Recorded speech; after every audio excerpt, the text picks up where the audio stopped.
Olá pessoal, tudo bem? Espero que estejam bem, com saúde. Eu dou continuidade ao curso. Na aula de hoje eu vou ter que fazer a aula um pouco mais curta, porque eu estou com a conexão com a internet ruim. Na semana passada, ao fazer essa live aqui e enviar o vídeo, foi só, não deu nem um minuto de gravação. Eu perdi toda a aula que eu falei aqui, né? Eu espero resolver isso até nesta quarta-feira, melhorar minha conexão para não correr esse risco mais, tá? Então eu decidi fazer mais uma problematização do que falar demais, né? Eu vou falar o necessário somente para a gente poder discutir ao vivo. Essa é uma aula que a gente podia conversar sobre muitos assuntos e poder contar muitas histórias para você também, porque na verdade é uma aula um pouco mais livre, né? Uma das raras aulas em que a literatura de apoio que a gente indica, ela não é de um europeu ou ou não está dentro da ciência colonizada, né? Mas sim, são dois indígenas. Eu sugeri para vocês aqui o Ailton Krenak, Ideias para Adiar o Fim do Mundo, né? Que é um livrinho feito a partir de uma palestra dele, que ele fez em Portugal. Ele também esteve na USP, na EASH, né? Fez uma palestra há 2 anos e meio atrás. E a gente deveria ter lançado um livro também, se soubesse que ia vender tanto o livro assim, né? Tem muita coisa legal, né, que o Krenak fala, e ele não é, embora ele seja um doutor honoris causa, ele não tem o título de doutorado, né, não é algo acadêmico, não tem artigo, né, mas está dentro de uma tradição bem oral mesmo, que a tradição indígena é oral.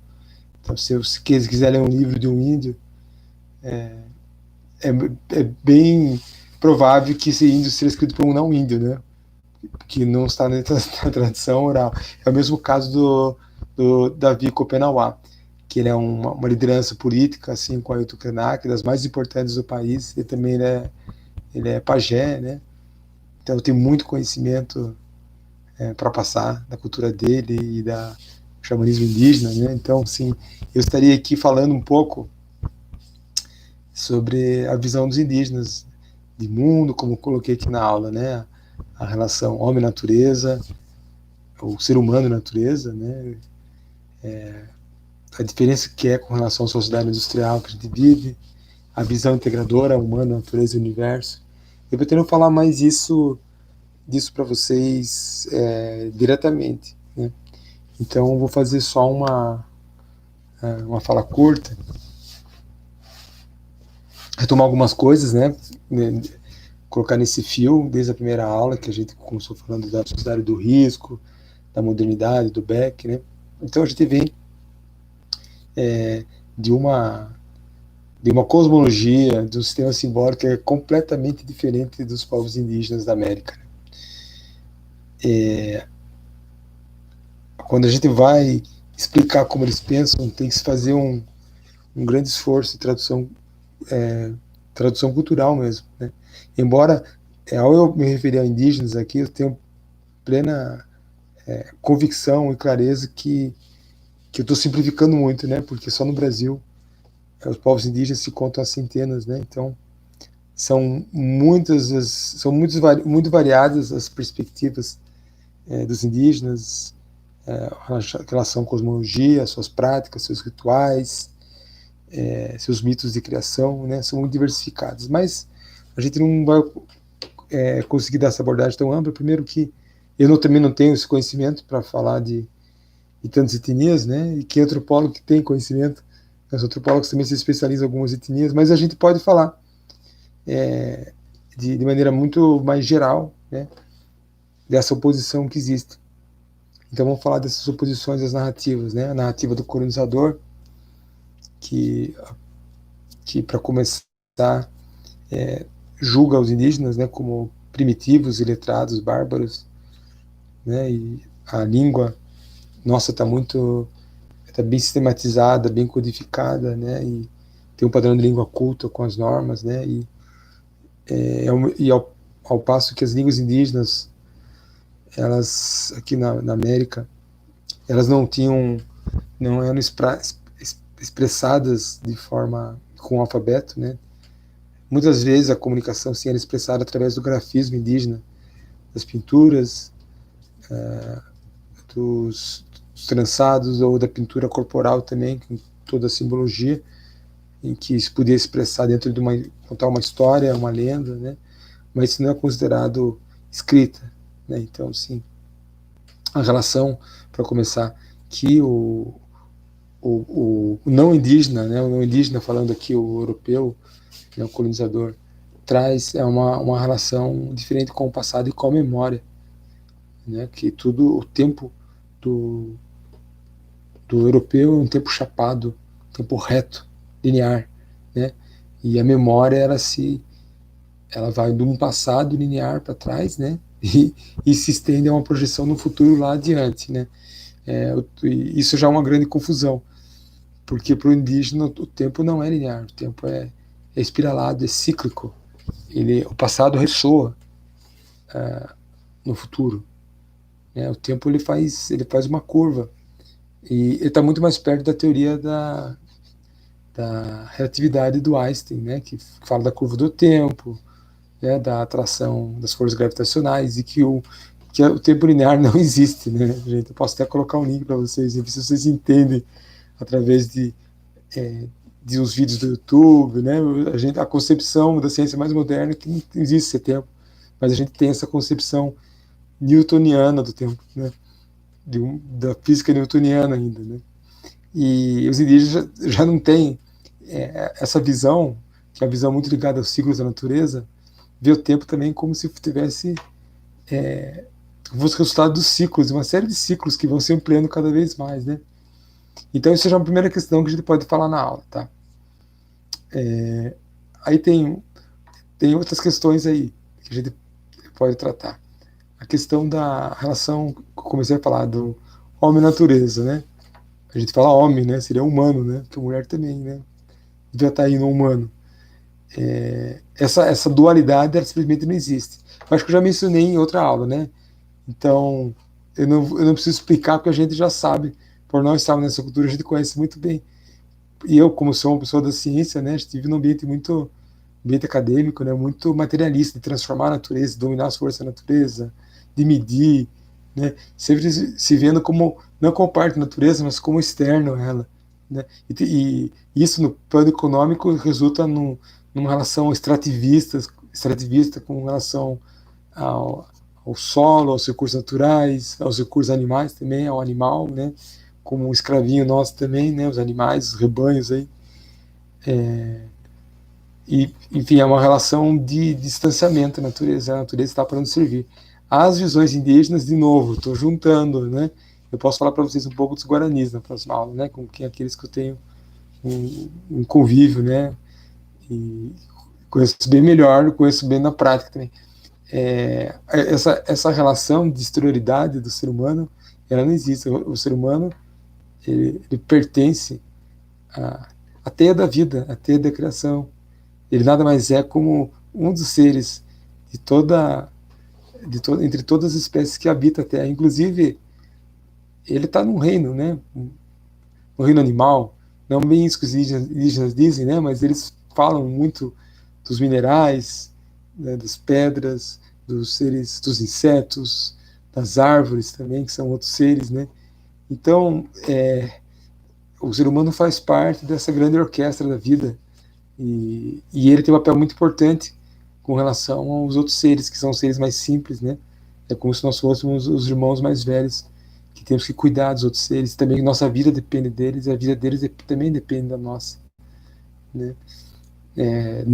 Depende do nosso no sentido que eles precisam da gente para poder comer e se reproduzir, mas muito mais depende que a gente não deixe que seja destruído os seus habitats por outros humanos também, né? Os humanos são sempre um problema uns para os outros, né?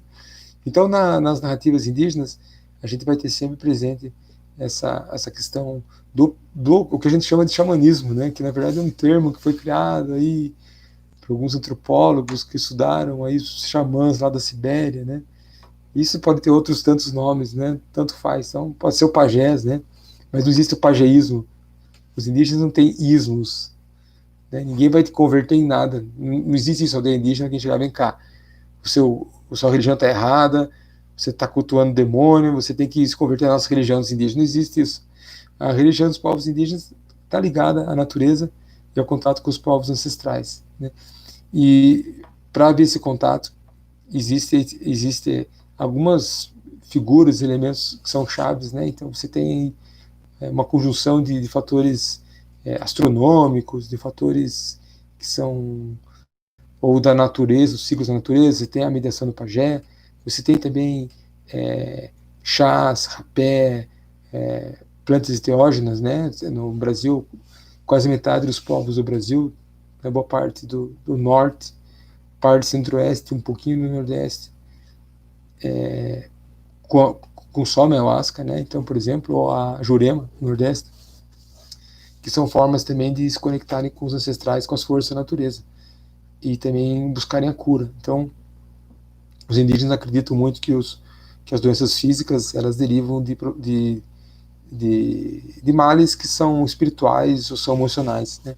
Então, vai se expressar no físico para ser curado, quando na verdade tem uma origem que é anterior, né?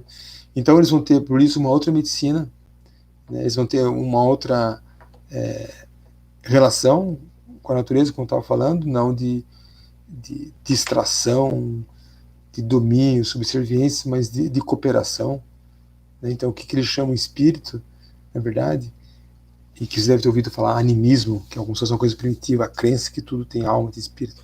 Na verdade, a gente pode resumir assim que não é um espírito como nós concebemos, né?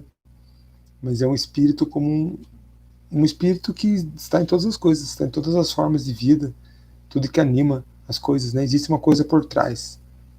E essa coisa por trás eles sentem que existe, né? Então não tem uma Bíblia, né? Uma coisa assim que se verbaliza tão fácil, mas é um sentir que está em todas as coisas, que conecta todas as formas de vida. Então aí voltamos e vocês devem pensar um pouco isso na hora do debate, né? Na discussão nossa. Voltamos para as narrativas, né? De realidade, de progresso dos europeus, né? O que vai significar esse tipo de coisa? Que existe matéria da vida, que estamos todos conectados, que a gente tem que respeitar os seres da natureza, os seres da floresta, né? Que a gente fala com os ancestrais também olhando para as estrelas, né? Com os indígenas guaranis, né? Eles sonham de retornar à aldeia celeste, que é a aldeia que fica lá no céu, onde não tem dores, não tem sofrimentos, né? Onde estão todos os ancestrais, toda a família reunida, né? Então, para o europeu, isso é um monte de baboseira, sem sentido, e esses cultos aí que são feitos para esses seres da natureza são bruxaria, coisa do diabo, sei lá o que, né? Então é uma outra racionalidade, uma outra ordem, que ela é imposta,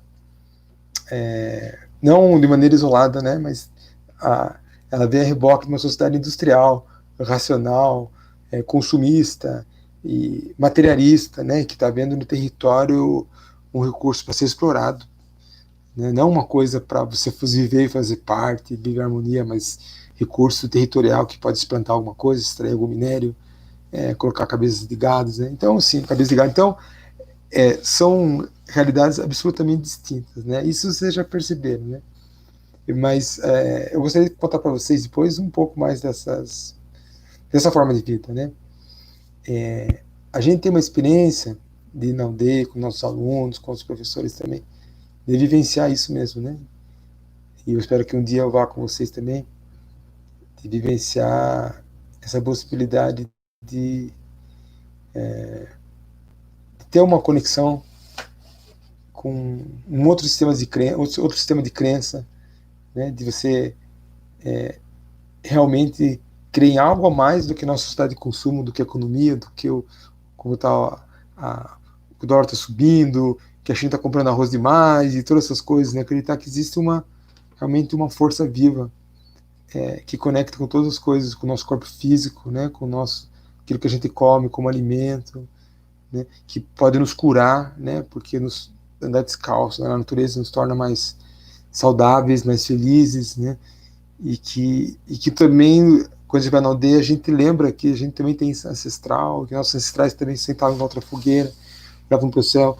Então, sim, é muito difícil, claro, passar isso para vocês, mesmo diretamente em sala de aula, e pior ainda aqui pelo YouTube, né? Então, por isso tem que ler, melhor do que ouvir alguém como eu, que está mais pro lado do não indígena, né? Embora tenha minha ascendência aí, vocês lerem um pouco o Ayrton Krenak e o Davi Capeirauá, porque nossos conceitos, eles se desmancham, eles não fazem sentido. É que nossa forma de pensar é majoritária. Então a gente acha que os outros têm que encaixar. Agora, se a gente inverter isso aí, né? Se falar em desenvolvimento sustentável para eles, isso é um conceito criado pelos não indígenas para resolver uma série de problemas que o desenvolvimento trouxe, a sociedade industrial, as grandes cidades, né? E que não faz parte da realidade deles. Porque o ser sustentável já faz parte do modo de vida mesmo, né? Isso, claro, que pode ser quebrado, né? Quando as coisas vêm de fora, começa a aparecer o lixo, etc., né? Então, esse desequilíbrio, ele pode vir a acontecer. Então, eu queria deixar essas coisas para a gente discutir um pouquinho mais, né? Esses elementos aí. Porque, no fundo, eles constroem uma narrativa de realidade. Eu diria para vocês pensarem um pouquinho, para ser mais provocador ainda, que hoje em dia, dado o desenvolvimento do capitalismo de plataforma, né, onde todo mundo é empreendedor, todo mundo tem que vender a si próprio, todo mundo é empregado, mas não é empregado de ninguém, porque não tem nenhum vínculo trabalhista, as pessoas são estimuladas a serem empreendedores, virarem empresários, mas são empresários de si próprios, né? Então a gente vive numa sociedade capitalista em que o que mais importa, na verdade, é o consumo e o dinheiro.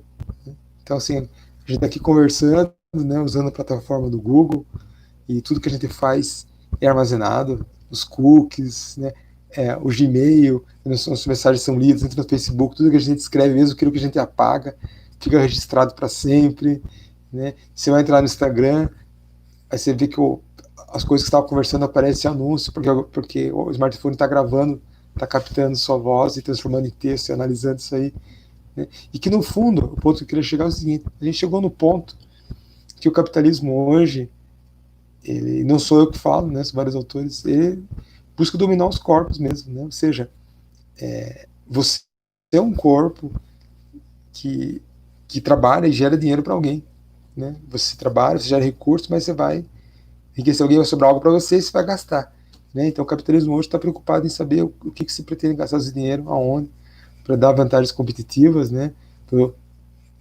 Fornecer dados pessoais para anunciantes e, num nível mais profundo, em estimular vocês a consumirem certas coisas pelos seus padrões, né? De comportamento, de escolhas, né? E tudo isso é feito um profiling, né, de cada pessoa, que entra em grupos, e aí, ou junto com aquilo que houve da conversa. E hoje que a gente, os sociólogos, nós estamos falando que existe, essa dominação chega ao nível comportamental, né? A dominação de corpos, aquilo que se faz, tudo é monitorado, e o capitalismo se interessa muito em todo o dinheiro que você ganha e tudo que você vai ganhar ao longo de toda a sua vida. E nada é apagado, tudo se sabe, você esquece as coisas que faz, mas tudo que a gente faz no computador, agora na pandemia, isso jamais será apagado. Então, a dominação, a vigilância, o controle vai a nível pessoal, né, para extrair dinheiro. E o dinheiro, o que é? O dinheiro é energia. Né? Com o dinheiro vocês movem o mundo, vocês fazem, viajam, vocês ficam pousados, compram coisas, põe gente para trabalhar para vocês, né? Então, o dinheiro é energia, e o capitalismo, ele se sustenta através da energia que ele tira das pessoas, né? Porque está tirando energia e está tirando tempo de vida também. Você acaba se dedicando a isso e acaba se iludindo dessa narrativa de realidade, que você precisa do smartphone, que você precisa do trabalho, fazer tal coisa, precisa estudar, precisa tal coisa, precisa daquilo, precisa disso, e você não está feliz, não está satisfeito. Então, quando a gente vai para uma sociedade indígena, a gente sai disso tudo, e não tem televisão, não tem internet, não tem nada, a gente está no mato descalço, né? Tá vendo aquelas coisas acontecer, você fala, pô, eu me sinto livre, eu me sinto livre. Eu não estou pensando, e se você não consegue pensar na cidade, em dívida para pagar, nada para fazer. Então, assim, eu tô colocando isso para vocês pensarem, né, que existe uma outra forma de narrativa, e as narrativas indígenas, elas não são baseadas nas mesmas bases, pressupostos de realidade que a gente tem, né? A gente vai na aldeia, a gente vê a diferença que é, você não tem que pagar condomínio, pagar aluguel, você não paga luz, você não tem dívida a pagar na cidade. Claro, você vai comprar uma roupa, uma coisa lá, vai no mercadinho, algum recurso está girando lá, mas você não precisa. Quanto mais isolado, menos problema que tem com isso. Você não tem que pensar nisso, você tem que pensar em viver, em ser feliz, em se autoconhecer, em cuidar da sua saúde, né? Em viver com os seus amigos, usar o tempo de vida seu. Como a gente viu na aula anterior, né? O indígena sobrevive trabalhando 1h30, 2 horas, né? Ou às vezes concentrado ao longo do ano, em alguns dias, né? E tem o tempo livre. A gente não pode idealizar isso, é claro, né? Porque tem as coisas boas do nosso lado e as coisas lá. Mas isso dá um chacoalhão na gente, né? Ainda mais em tempos de pandemia. Eu queria que você pensasse nessas coisas, gente. Então, nós temos aí essa a nossa narrativa, digo a nossa mesmo, de realidade, do que a gente quer e precisa, o que nos faz feliz, né? E a gente tem essas outras que são dos povos originários da América também, e que também fazem parte da nossa história também, porque nós não somos europeus, né? Eu acho que é essa oposição legal. Eu quero debater com vocês isso, porque daqui para frente, tem mais uma aula depois dessa, nós vamos começar a conversar com nossos convidados também, que tem muito a dizer e serem explorados. E eu não vou falar para vocês como se eu fosse indígena, embora eu seja de coração, mas eu não vou falar isso, eu prefiro que vocês escutem deles mesmos e perguntem tudo que vocês quiserem, né? Mas enfim, essa provocação por hoje, acabei indo mais longe do que eu queria, né? E a gente conversa logo mais aí. Até mais, pessoal.